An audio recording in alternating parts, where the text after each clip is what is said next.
Alright, tried to do this a couple different times. This time it's going to work. Alright, I load 12 gauge brass shotgun shells. These shells you cannot see. I will put the picture in there.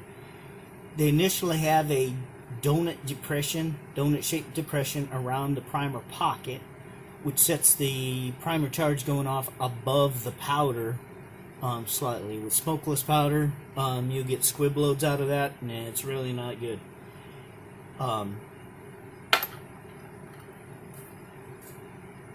For black powder, it does still work. I haven't really had any problems, but I'm going to fix all my shells. And what I do, take 2-part epoxy, mix it up, drizzle it in around the bottom, smooth it off, let it set, it self-levels, and when it's done, I have a nice concave in the bottom, and then partway up the sides, so the flash, all the powders above it, gets a nice burn. I haven't had any problems since then. So as far as my loading procedure,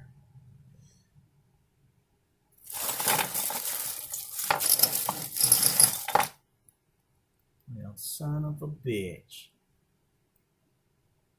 Oh, there we go. Alright, first thing I need to do, I'll edit that part out, yes. Okay, first thing I need to do is take out the old primer.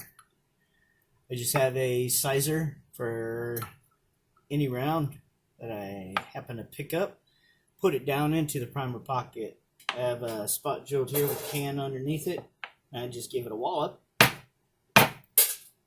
You hear that pop out.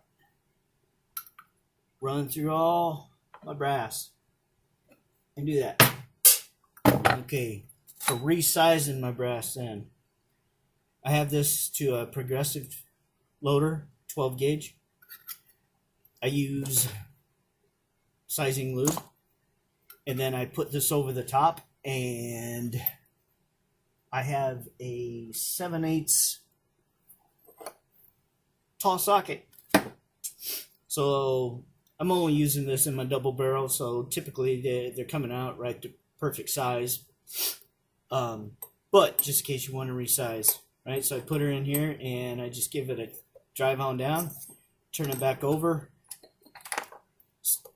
stick a dowel rod in, knock it back out of that, and I have a sized round. Give it a wipe off before I reprime. Now, if I was driving that back out without having the epoxy in the bottom, I would want to use a dowel like this, which has a depression in the end. Otherwise, you will crush your primer pocket. That is not something you probably want to do. Probably want to avoid that. Okay, so then what I'm going to do is put in my new primer here. So I just put her on a flat surface. I've got my newly sized case. I set that over top of it. I put my dowel rod in, and then seat my primer.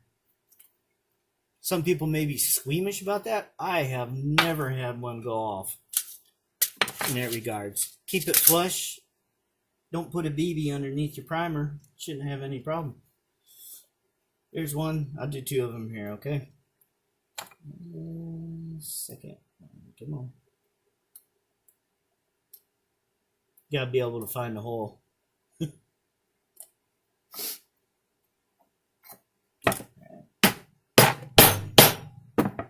Alright, number 2, she's on down there.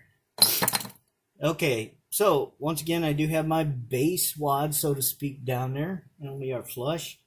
2 different loads of what I got going here is I got Buckshot, 30 caliber balls and 16 balls within that. The load that I'm using, it's a little bit different than loading up a plastic shot shell. Thinner walls, so you have a little bit more room on the inside, but all in all, you're talking about the same. So I got this off of Hodgdon's website, and for the number 1 Buckshot load, I was loading up also number 4 shot. They listed number buck, should I say, 27 balls, and I'm just out of those. I shot all those babies up. So what I have here is for the Hodgdon HS-6. I'm dumping in 33 grains of it. Do not use my load data as any advice. It's just what I use. Work up your own loads, as everybody says. Okay. Once you got your powder in, I throw in a thick nitro card. I get these from Ballistics Products. They sell a lot of shotgun supplies and reloading supplies when it comes to this. All right, I get her centered over. I put a dowel rod in on the top of it. I give it a few whacks and a little directions to make sure I'm going in straight. All right, I put her in there. Oh, something I do also, I did mark my stick. So I know if I missed something. So when I'm driving in on that one there, I have a 1/4 inch wad sitting on top of my powder, and I come to that line. If it would have went lower, I know I would have missed my powder, which just gives you a little primer pop, and you fill your barrel full of wad is all you do, which isn't what you want to do. Okay, so there's that one. After that, you want to throw in a cushion wad so you don't flatten your balls when the thing goes off. Nobody wants to flatten their balls. All right, pop that guy in there and she sits. Now the wads I'm using, once again, turn over to the side, and now I'm up to the line of with my 1/2 inch cushion. Okay. So now I'm set up. I'm using 10 gauge cards, 10 gauge wads. Like I mentioned, the walls are thinner, so you need that bigger card, that bigger wad to actually get you that seal to build up your pressure. Okay, here's my 30 caliber. Once again, Ballistics Products is what I'm using, and I got 16 of 30 caliber balls.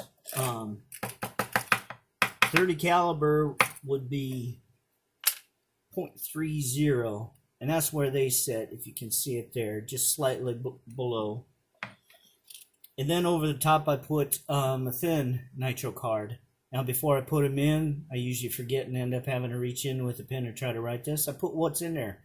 It's my load and 16 of the 30 caliber balls. Situate that over the top. Put my wood down. Give it a smack. I just pinch myself. Which you do have to be careful so you don't pinch yourself, because you end up cutting a gouge out of your finger. You bleed all over your stick, and nobody likes a bloody stick. So I only tap it in enough that my balls don't rattle, because you don't want your balls rattling. After that, I take clear nail polish and I put a coat around so it seals the card around the outside, and that's just so it doesn't jump loose while it's riding in your pocket when you're going shooting. Typically, I'll do that, and I'll come back down later, and I'll put another coat on. Sometimes 2, sometimes 3, sometimes just a 1. Depends on how I feel. Now, there's one setup. These do not feed too well out of my pump action because of the straight edge.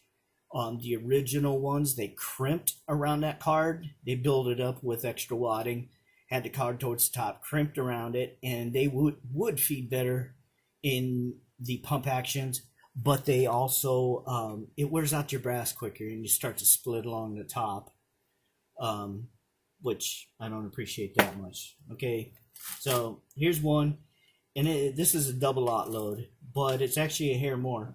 Double aught buck is 0.33, and I'm actually using a 0.34 because with thinner walls, the 3.3 rattles around. I don't like my balls to rattle, so I got bigger balls, and they don't rattle that way. My powder, this is lighter weight-wise than the number 4 buck and the number 1 buck, so I use a 35 shot of the HS-6. She's in there. Once again, I use my card. Dun, dun, dun, dun.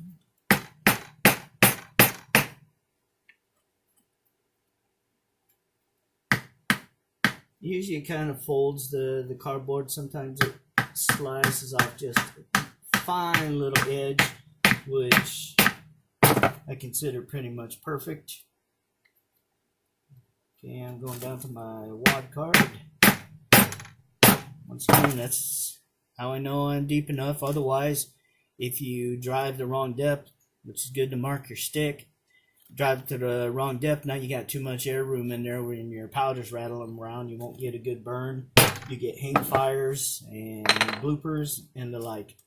Okay, we got our card in there.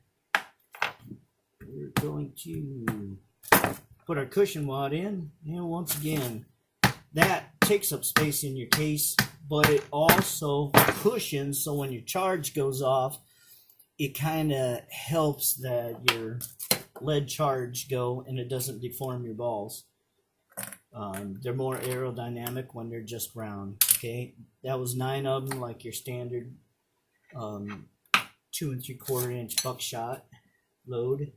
And once again, a thin card. If you like your card, ooh, balls are rattling. All right, there you go.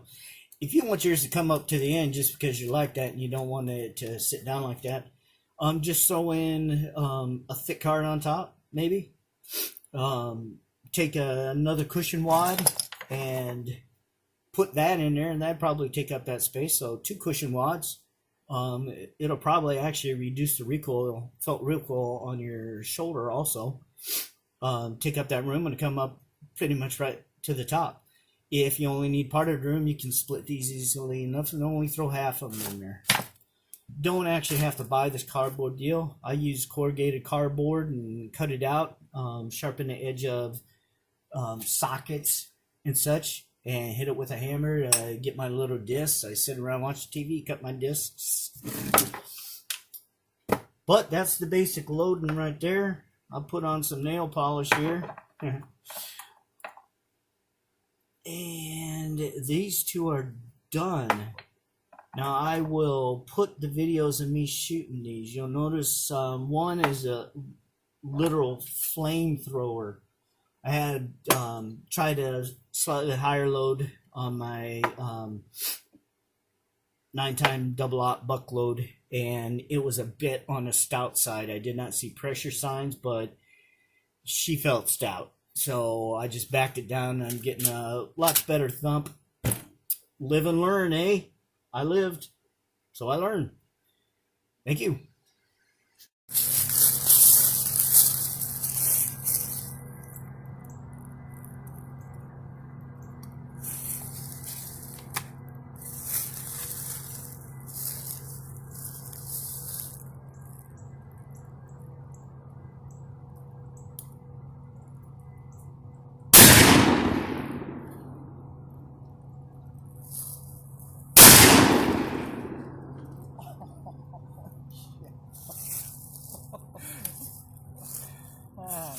Okay, that was Smokeless.